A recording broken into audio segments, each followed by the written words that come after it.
Student, जैसा कि आप लोगों ने थंबनेल देखा, सिर्फ 5 मिनट के अंदर आप लोग द्विघात समीकरणों को कैसे रिवाइज करें, चलिए हम आपको दिखाते हैं। देखिए, अगर हमारे पास कोई द्विघात समीकरण है, उसका जनरल फॉर्म क्या होता है?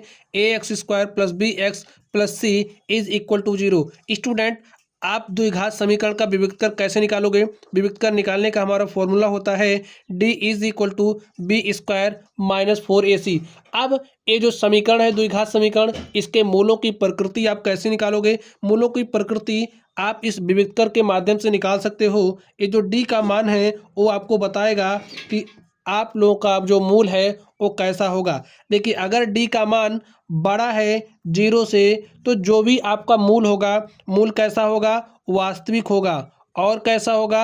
असमान होगा। ठीक है, दोनों मूल अलग अलग होंगे। चलिए, अगर डी का मान बराबर है जीरो से, जीरो के, तो आपके जो मूल होंगे वास्तविक होंगे तथा मूल कैसे होंगे? बराबर होंगे। आगे देखिए, अगर आपके डी का मान छोटा है जीरो से, तो मूल कैसे होंगे? अवास्तविक होंगे। समझ गए?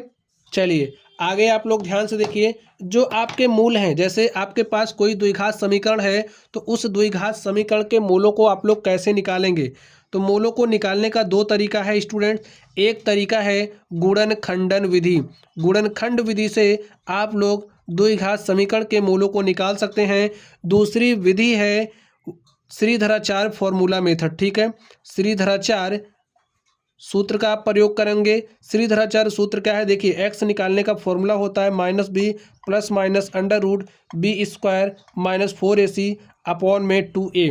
आगे आप लोग ध्यान से देखिए, अगर आपके पास कोई द्विघात समीकरण है, तो इस द्विघात समीकरण को देख करके ही आप लोग समीकरण का, जैसे जो द्विघात समीकरण है, इसको देख करके आप लोग मूलों का योगफल तथा मूलों का गुणनफल निकाल सकते हैं।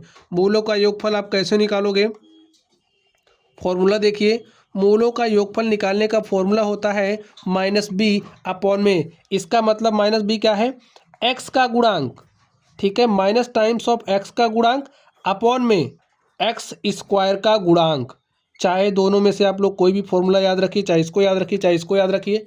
चलिए, अब आपको मूलों का गुणनफल निकालना है।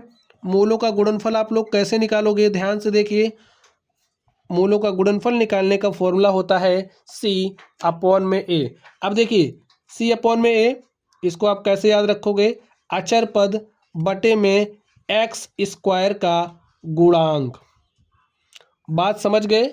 चलिए आगे आप लोग ध्यान से देखिए, इतनी बात आप लोग समझ गए। अब समझिए, हमारा ये जो द्विघात समीकरण है, इस द्विघात समीकरण के मूल अल्फा तथा बीटा हैं।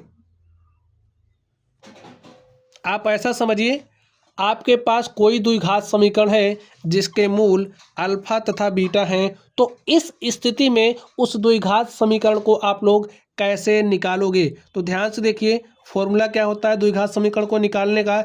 जब मूल आपको दिए गए हों, तो x square minus times of मूलों का योगफल, यानी कि alpha plus beta of x, plus यहाँ पर लिखिएगा मूलों का गुणनफल इज इक्वल टू जीरो। अथवा आप लोग ऐसे भी लिख सकते हो एक्स स्क्वायर माइनस मूलों का योगफल। ठीक है, जो भी मूल होंगे उनका आप योगफल लोगे, गुणा करोगे एक्स से प्लस मूलों का गुणनफल, और बराबर हो जाएगा जीरो के। तो प्यारे साथियों, इस तरीके से ये जो हमारी क्लास थी द्विघात समीकरण के फॉर्मूलों को रिवाइज करने का, तो आप लोगों का फॉर्मूला हमने रिवाइज करा दिया है। अब आपका काम है, वीडियो को 2 बार 3 बार देखिए और फॉर्मूलों को अपने मनो मस्तिष्क में उतार लीजिए। तो चलिए, आप लोग पढ़ते रहिए। Thank you.